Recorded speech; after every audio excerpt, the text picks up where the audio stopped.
Assalamualaikum warahmatullahi wabarakatuh. Alhamdulillahirabbil alamin.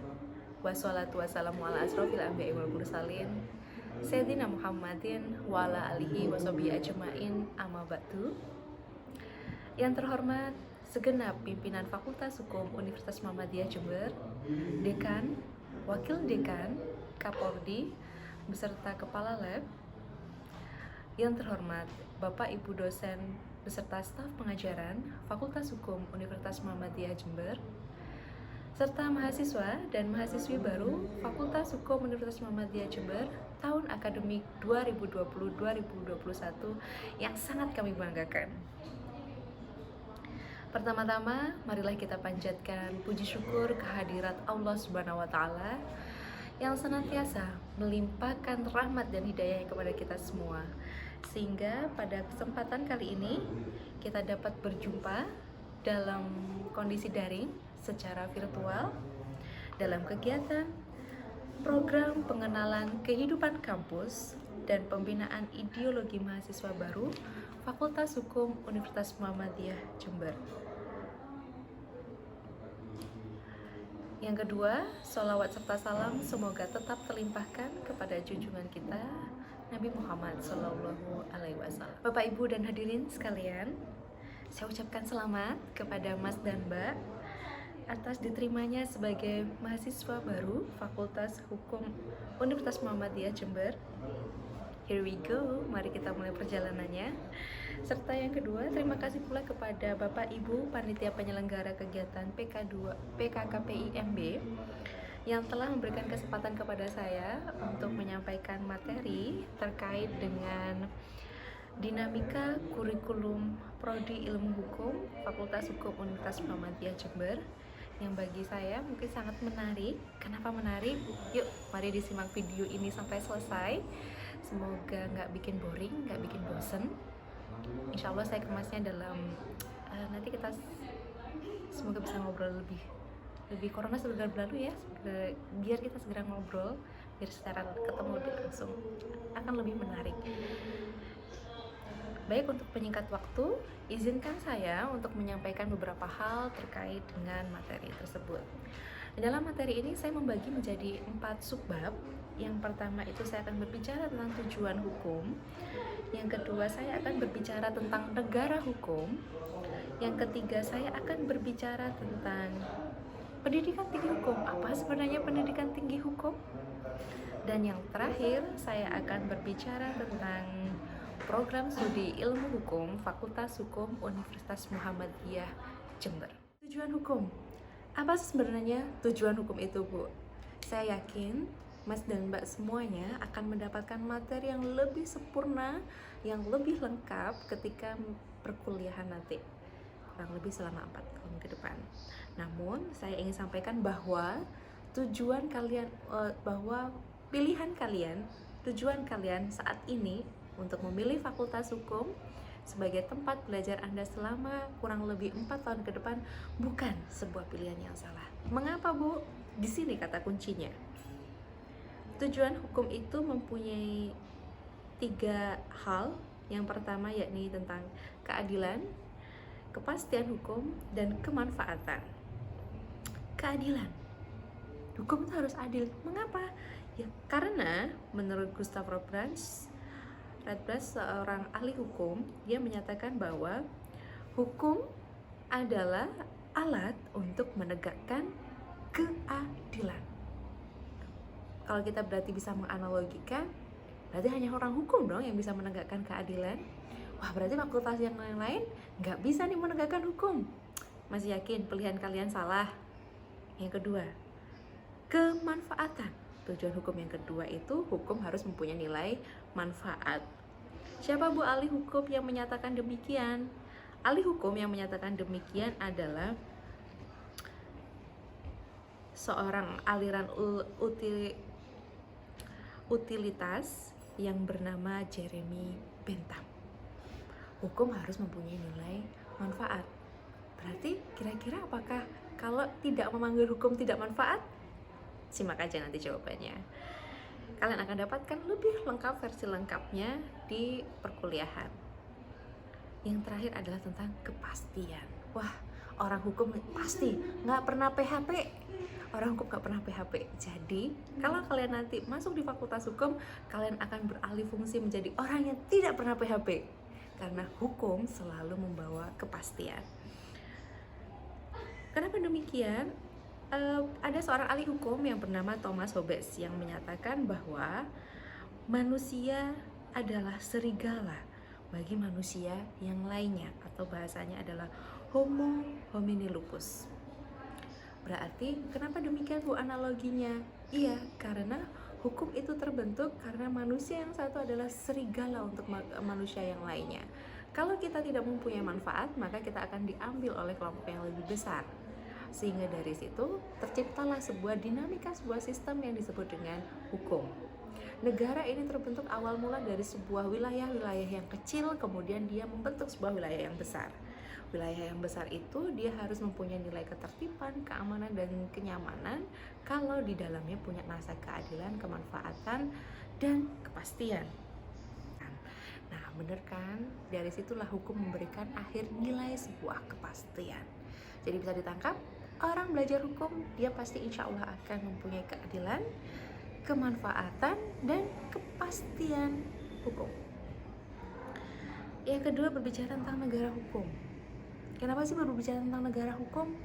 Kayaknya terlalu berat deh Bu obrolannya.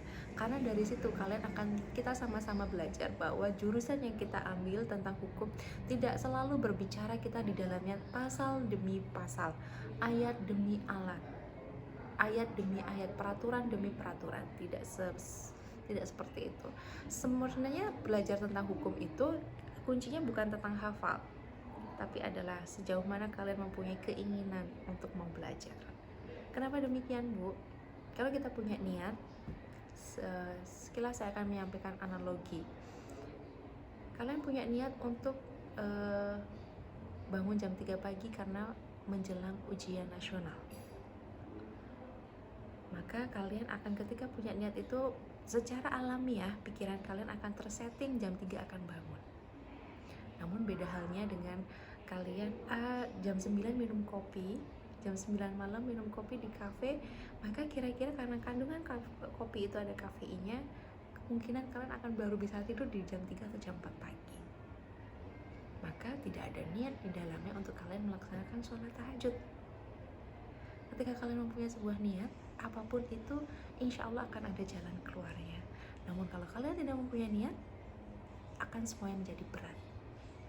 Apapun motivasi kalian masuk di fakultas hukum hari ini, samakan niat itu untuk kita sama-sama belajar. Karena apa? Selain satu, fakultasnya udah menarik nih, tujuannya udah menarik. Tiga, punya niat gak sih? Silakan bertanya pada diri kalian masing-masing. Kedua, negara hukum.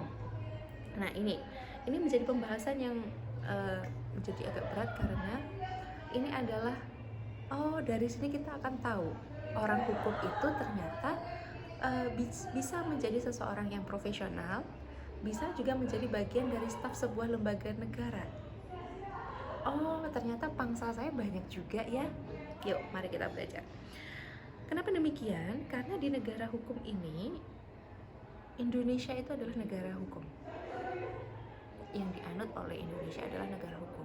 Jadi otomatis karena Indonesia merupakan sebuah negara hukum, hampir di seluruh lini kehidupan di negara ini pasti ada unsur hukum di dalamnya. Yuk kita sama-sama ulas. Ketika kita berobat ke rumah sakit, pasti di dalamnya ada struktur unit yang dia berbicara tentang bidang hukum. Kita berbicara sebuah instansi, hampir semua instansi ada unsur hukumnya. Kepolisian, kejaksaan, lembaga pemasyarakatan, pengadilan negeri. Apakah hanya itu saja? Ternyata tidak. Kalian tahu lembaga negara? Di situ ada MPR, ada DPR, ada Komisi Yudisial, ada Mahkamah Agung, Mahkamah Konstitusi. Apakah di dalamnya di situ tidak ada subbagian untuk orang hukum? Pasti ada. Masih yakin? Jurusan yang kalian tempuh hari ini adalah jurusan yang ternyata tidak mempunyai nilai benefit. Jurusan kalian udah aye-aye kalau katanya. Balik ke Indonesia adalah negara hukum. Maka jangan pesimis, jangan underestimate bahwa kalian sebagai lulusan dari Fakultas Hukum, kalian tidak bisa menjangkau ke lini-lini di negara ini. Karena apa? Negara Indonesia ialah negara hukum. Maka yuk sama-sama belajar, yuk mari kita asah cipta ilmu, cipta karsa, cipta karya dalam diri kalian untuk kalian menjadi seseorang yang patut untuk dibanggakan. Oke, saya mau bisa hari ini kalian bisa mulai rancang what the next, apa yang ingin saya capai nanti, apa yang ingin saya lakukan nanti. Jadi setelah 4 tahun saya membuang waktu saya dari jam setengah 8 pagi 7.30 sampai 15.45 di Fakultas Hukum Universitas Muhammadiyah Jember, gedung B lantai 3. Nanti kalau kuliahnya sudah dimulai kuliah offline-nya, di situ tempat kita sama-sama belajar. Apa ya, setelah 365 hari kali 4, wow, ada 1000 sekian hari yang kalian habiskan dari jam 7.30 sampai 15.45 di gedung B lantai 3 itu. Kalian harus berpikir, kalian harus menentukan, saya ini mau ngapain ya, apa ya yang selanjutnya akan saya capai. Silahkan itu tertanam di benak kepala kalian masing-masing dan mintakan itu sama Allah. Kenapa demikian? Mohon maaf untuk menggeser sedikit temanya. Gini, saya bikin analogi. Kalau misalnya Mas, Mbak, dan saya kepingin sebuah pohon mangga milik tetangga. Kalau kita berucap, Ibu, Bapak, saya minta mangganya. Karena yang minta itu adalah hanya orang 3, Mas, Mbak, dan saya, maka kemungkinan si ibu mungkin, kapasitasnya perut orang 3 ini berapa sih? 4 mangga kayaknya cukup deh ini buat mereka. Maka akan ada 12 mangga yang dibagikan kepada kita. Namun ketika misalnya kalian, Mas, Mbak, dan saya, kita membantu petani ibu dan bapak tersebut, petani mangga tersebut, kita bantu untuk memupuk, menyiram, membersihkan pohonnya, hingga akhirnya pohon itu pasti berbuah karena perawatan kita bagus. Pertanyaan saya, ketika pohon mangga itu berbuah, kira-kira si bapak ibu pemilik mangga itu kasih kita 4 mangga nggak kira-kira? Atau 3 mangga nggak kira-kira? Pasti mereka akan memberikan kita lebih tanpa kita harus meminta. Sama seperti itu. Allah, kalau kalian rayu Allah dengan baik, puasa Senin Kamis, kuatkan itu, sholat malam, sholat duha, lakukan itu, insya Allah, Allah pun akan ridho pada kalian. Gapai itu mulai sekarang. Ingat, what the next. Mas Nadiem Makarim, familiar ya dengan Mas Nadiem Makarim. Mas Nadiem Makarim hari ini bukan hanya kita kenal sebagai CEO-nya sebuah aplikasi Gojek, ini ya. Namun, tapi hari ini kita mengenal Mas Nadiem Makarim sebagai Menteri Pendidikan. Hari ini terobosan yang dilakukan Mas Nadiem Makarim untuk menjawab era revolusi industri adalah dengan membuat gerakan kampus merdeka belajar. Emang selama ini terjajah, Bu? Kasih jawabannya, pertanyaannya begitu. Bukan begitu maksudnya. Dulu filosofinya adalah Ki Hajar Dewantoro. Pasti pada tahu kan Ki Hajar Dewantoro itu. Menurut Ki Hajar Dewantoro, kita itu harus merdeka dan berbudaya.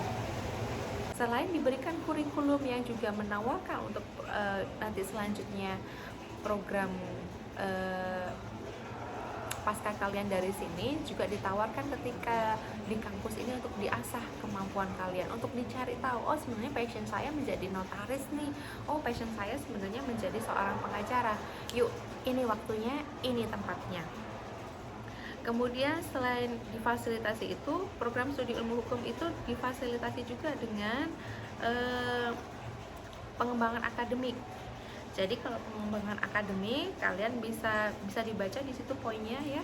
Ada dengan cara bagaimana meningkatkan prestasi, reputasi akademik, minat dan bakat mahasiswa. Ada tempatnya. Nanti ada organisasi mahasiswa di sini, ada BEM dan IMM untuk tempat kalian mengasah cipta, karsa dan karya kalian. Kemudian bagaimana kita meningkatkan kualitas lulusan tepat waktu. Nanti kalian akan ada klinik proposal, itu yang akan membantu kalian dengan harapan kalian bisa lulus dengan tepat waktu. seluruh angkatan dari 2020-2021 ini. Harapannya semoga demikian. Mari kita jawab amin bareng-bareng. Amin ya. Meningkatkan upaya kegiatan pelacakan dan perekaman data lulusan, kemudian memperbaiki proses pembelajaran, penggalangan dana dan informasi pekerjaan, dan membangun jaringan dengan memanfaatkan hasil pelacakan. Jangan underestimate. Sekedar catatan yang harus kalian ketahui bahwa lulusan Fakultas Hukum Universitas Muhammadiyah Jember itu hari ini sudah satu. Salah satunya adalah Ketua Ikatan Notaris Indonesia atau ini Kabupaten Jember. Beliau adalah alumni dari Fakultas Hukum UM Jember. Hebat nggak tuh? Yang kedua, banyak yang sudah menjadi pengacara. Bapak Ibu dosen, maksud saya Bapak Ibu dosen di Fakultas Hukum Universitas Muhammadiyah Jember ini adalah banyak yang berprofesi sebagai, selain dosen juga berprofesi sebagai seorang pengacara. Jadi itu yang tidak kalian dapatkan mungkin kalau kalian diterima di perguruan tinggi negeri. Jadi kasarannya, kalau ingin jadi pengacara, yuk kuliahnya di Fakultas Hukum UM Jember aja. Kalian akan diajarkan banyak bagaimana sih caranya, bukan hanya sekedar teori, tapi juga tentang prakteknya. Karena apa? Di dalam dunia kita itu, di dunia pengadilan, terkadang antara teori dan prakteknya itu tidak sama. Penasaran? Makanya 4 tahun jangan dihabiskan dengan hanya sekedar duduk, mendengarkan, kemudian pulang kampus, tapi yuk olah cipta rasa, karsa, dan karya kalian. Sekedar catatan yang harus kalian ketahui bahwa lulusan Fakultas Hukum Universitas Muhammadiyah Jember itu hari ini sudah satu. Salah satunya adalah Ketua Ikatan Notaris Indonesia atau ini Kabupaten Jember. Beliau adalah alumni dari Fakultas Hukum UM Jember. Hebat nggak tuh? Yang kedua, banyak yang sudah menjadi pengacara. Bapak Ibu dosen, maksud saya Bapak Ibu dosen di Fakultas Hukum Universitas Muhammadiyah Jember ini adalah banyak yang berprofesi sebagai, selain dosen juga berprofesi sebagai seorang pengacara. Jadi itu yang tidak kalian dapatkan mungkin kalau kalian diterima di perguruan tinggi negeri.